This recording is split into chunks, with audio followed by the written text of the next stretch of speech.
আসসালামু আলাইকুম রহমতুল্লাহি ওবরকাতুহ। সম্মানিত দর্শক, ত্রয়োদশ জাতীয় সংসদ নির্বাচনের পর তড়িঘড়ি করে সরকার গঠন, প্রধানমন্ত্রী পদে তারেক রহমান সাহেবের অভিষেক এবং ঘটা করে ক্ষমতা গ্রহণ, মন্ত্রী পরিষদের কার্যক্রম, এই জিনিসগুলো যখন চলছে, ঠিক সেই সময়টিতে পর্দার আড়ালে কী কী ঘটছে আমরা খুব দ্রুত অনেকগুলো ঘটনা ঘটতে দেখলাম। সেনাবাহিনীতে কতগুলো গুরুত্বপূর্ণ পদে পরিবর্তন এলো। পুলিশের আইজি, মেট্রোপলিটন পুলিশ কমিশনার, তারপর র্যাবের যিনি প্রধান, তারা কেউ পদত্যাগ করলেন বা পদত্যাগে বাধ্য হলেন এবং সে পদে নতুন লোক নিয়োগ হলো। ইনস্ট্যান্টলি বাংলাদেশ ব্যাংকের গভর্নরকে গদিচ্যুত করা হলো এবং সেখানে নতুন গভর্নর নিয়োগ দেওয়া হলো।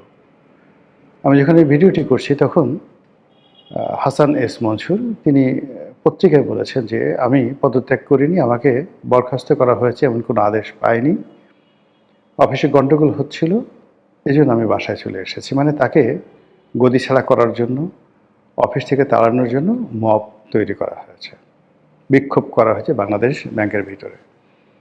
বাংলাদেশ ব্যাংকের দীর্ঘ জীবনে এরকম কোনো গভর্নরকে তাড়ানোর জন্য মব তৈরি করা হয়েছে, এটি আমার জানা ছিল না বা জানা নেই। আমি দীর্ঘদিন ওই বাংলাদেশ ব্যাংক কলোনিতে থেকেছি এবং জনাব সেগুপ্ত বক্ত চৌধুরী যখন বাংলাদেশ ব্যাংকের গভর্নর ছিলেন, ঠিক ওই সময়টিতে আমি নিয়মিত বাংলাদেশ ব্যাংকে যেতাম। তো তখন থেকে একজন গভর্নরের যে মর্যাদা, তার ক্ষমতা, গভর্নর হাউস, মানে এটার প্রতি যে মানুষের একটা সম্মান, সম্ভ্রম, এমনকি বাংলাদেশ ব্যাংকে যারা চাকরি করেন পিয়ন পদে, তাদেরকেও অন্যান্য ব্যাংকের যারা লোকজন যেভাবে সম্মান সমীহ করতেন, ঠিক সেই জায়গাটিতে আমরা আমাদের রাজনীতি এমন পর্যায়ে ঢুকিয়ে ফেলেছি, নিজেদের পছন্দের মতো লোকে গভর্নর বানাচ্ছি, আর প্রয়োজন শেষে সেই পছন্দের লোক যখন প্রতিপক্ষের কবলে পড়ছে, তাকে ঘাড় ধাক্কা দিয়ে, চড় থাপ্পড় দিয়ে, গালাগাল দিয়ে তারা আমরা সেখান থেকে বের করছি। মানে এখানে আসলে হাসান মনসুর সাহেবকে যে চড় থাপ্পড় দেওয়া হয়েছে আমি কিন্তু এই কথা বলিনি। মানে আমাদের একটা যদি সুযোগ থাকতো, ক্রোধ রাগ এমন পর্যায়ে যে আমরা যাকে অপছন্দ করি বা যার প্রয়োজন শেষ হয়ে যায়, তাকে আমরা ওভাবে ঘাড় ধাক্কা দিয়ে বের করি। হাসান মনসুর সাহেবের সঙ্গে আমার ব্যক্তিগত সম্পর্ক খুব ভালো ছিল, মন্দ হয়নি। এমন সম্পর্ক ছিল যে সম্পর্ক নিয়ে মানে ওনার কাছে বেশ কয়েকবার যাওয়া আসা যেত, ওনাকে দিয়ে যে কোনো কাজ করানো যেত, অ্যাটলিস্ট ওনার অফিসে চা খাওয়া যেত বা ওনাকে আমার অফিসে দাওয়াত করা যেত, এরকম একটা সম্পর্ক ছিল। কিন্তু এই যে ওনার দীর্ঘকালীন সময়, মানে উনি ওখানে কাজ করছেন ইটস ওকে, এই পর্যন্ত আমার সুবাস শেষ ছিল, কিন্তু তাকে কখনো টেলিফোন করা বা তার কাছে সুযোগ সুবিধা নেওয়া এ কথা মাথায় আসেনি। এখন ধরুন এই যে এখন যারা ক্ষমতায় আছেন, ইনক্লুডিং প্রাইম মিনিস্টার সহ যত মন্ত্রীরা আছেন, কেউ বড় ভাই, কেউ ছোট ভাই, কেউ বন্ধু, একজন মিনিস্টার নেই মানে যার সঙ্গে আমার ব্যক্তিগত সম্পর্কটা নেই। কিন্তু দেখবেন আল্লাহ জীবিত রাখলে, মরে গেলেও এদের কাউকে আমার টেলিফোন করা হবে না, এইটা আমার মধ্যে নেই। কিন্তু যেটা লক্ষ্য করেছেন অনেকেই, যে সম্পর্ক নেই কিন্তু অনেকেই এখন মন্ত্রীকে দুলাভাই বানিয়ে ফেলছেন, অনেকে মন্ত্রীকে মামু বানিয়ে ফেলেছেন, খালু বানিয়ে ফেলেছেন। এটা হলো আমাদের দেশের মানুষের একটা চরিত্র। হাসান মনসুর সাহেবকেও অনেকে দুলাভাই বানিয়ে ফেলেছিলেন গত 17 মাসে, অনেকে তাকে শ্যালক বানিয়ে ফেলেছেন, অনেকে তাকে মামু বানিয়ে ফেলেছিলেন।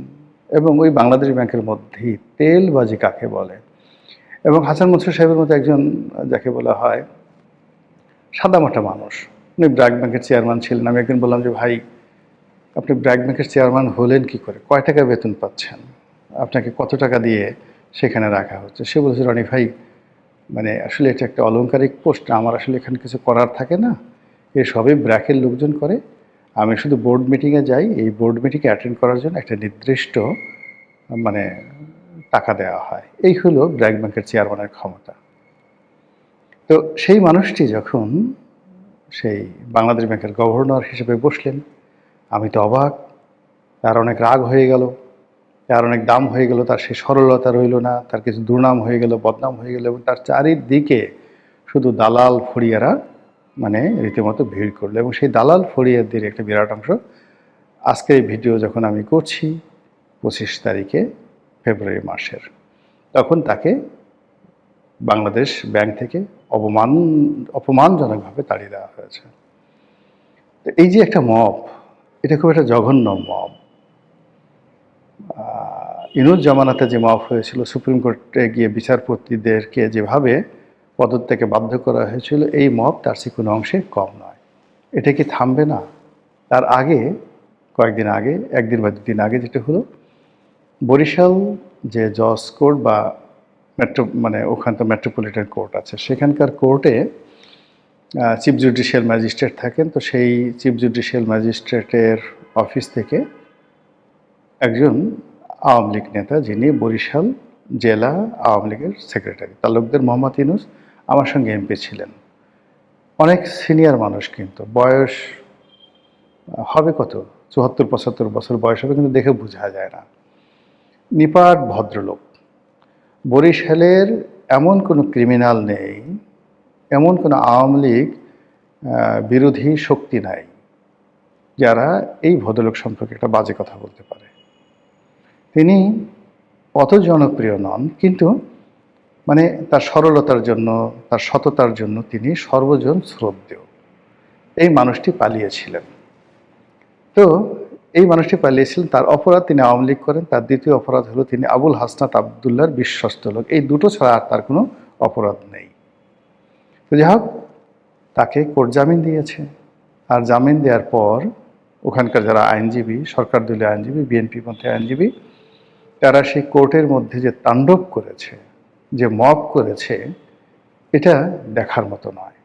যদিও সরকার খুব তড়িৎ যে সিদ্ধান্ত নিয়ে আইনজীবী সমিতির যিনি সভাপতি তাকে আটক করেছেন, তো এটা স্বস্তিদায়ক। কিন্তু যে ঘটনাটা আইনজীবীরা ঘটিয়েছেন, এটি অ্যালার্মিং, ভীষণ রকম অ্যালার্মিং। অ্যালার্মিং এই কারণে যে তাদের বুঝতে হবে যে বাতাস আগের মতো নেই। এই যে তাদের প্রধানমন্ত্রী আওয়ামী লীগের রাষ্ট্রপতির হাত ধরে ঘুরছেন, আওয়ামী লীগের রাষ্ট্রপতি বলছেন আমরা খুব মানে আমি এই মুহূর্তে মানে একেবারে হাঁপ ছেড়ে বেঁচেছি, অনেক ভালো আছি। বিডিআর পিলখানা হত্যাকাণ্ডে যে দিবস উদযাপন করার জন্য প্রধানমন্ত্রী এবং রাষ্ট্রপতি একসঙ্গে যাচ্ছেন, তারপর বনানী কবরস্থানে একসাথে যাচ্ছেন, এই যে দৃশ্য আপনারা দেখছেন, বাতাসের মধ্যে কিছু গন্ধ কি পাচ্ছেন? সারা বাংলাদেশে যেভাবে ইলেকশন হয়েছে, সেই ইলেকশনের মধ্যে যে কিছু একটা হয়েছে, এটা কি বিএনপির যারা কট্টরপন্থী খুব ভাব দেখাচ্ছেন আমরা হয়ে গেছি, তারা কি বুঝতে পারছেন যে এখানে পর্দার আড়ালে কিছু একটা হয়েছে? হঠাৎ করে তারেক রহমান সাহেব যে কয়দিন আগে বললেন যে তার দেশে আসাটা তার উপর নির্ভর করে না, তার মা অসুস্থ, মরণাপন্ন, হাসপাতালে, জ্ঞানহীন, ঠিক সেই সময়টাতে তিনি আসতে পারছেন না। আর অলনে ছাড়েন 25 তারিখে তিনি যে এসে গেলেন, হঠাৎ ঘোষণা দিলেন যে আমি আসছি। আপনি কি এর বাতাসের গন্ধ টের পাচ্ছেন যে কেন তিনি এতটা সাহসী হলেন? স্ত্রী এবং কন্যাকে নিয়ে তিনি চলে আসলেন এবং সবাই তাকে স্বাগত জানালো। এই যে তিনি বাংলাদেশে এলেন, তার মায়ের জানাজা হলো, সেই জানাজাতে ভারতের পররাষ্ট্রমন্ত্রী এলেন। আর তিনি ক্ষমতা গ্রহণ করার সঙ্গে সঙ্গে ভারত তার ভিসা উন্মুক্ত করে দিল। দলে দলে বাংলাদেশের লোক এখন কলকাতাতে যাচ্ছে, কলকাতা থেকে দলে দলে লোক বাংলাদেশে আসছে। রামপাল বিদ্যুৎ কেন্দ্রের যে প্রধান নির্বাহী পদে ভারতীয় নাগরিক যোগদান করেছে, এটার ইঙ্গিত কি বিএনপির লোকজন বুঝতে পারছে কি হচ্ছে? যদি বুঝতে না পারে, তাহলে এই বাতাস, যে বাতাস এখন বিএনপির দিকে আছে, এই বাতাস কিন্তু জামাতের দিকে চলে যাবে, নির্ঘাত জামাতের দিকে চলে যাবে। তো কাজেই এই যে মববাজি বিএনপির জামানাতে এই দুটো ঘটনা বললাম, হয়তো আরও অনেক ঘটনা ঘটেছে যেগুলো পেপার পত্রিকায় আসছে ছোট ছোট করে, কিন্তু উল্লেখ করার মতো নয়।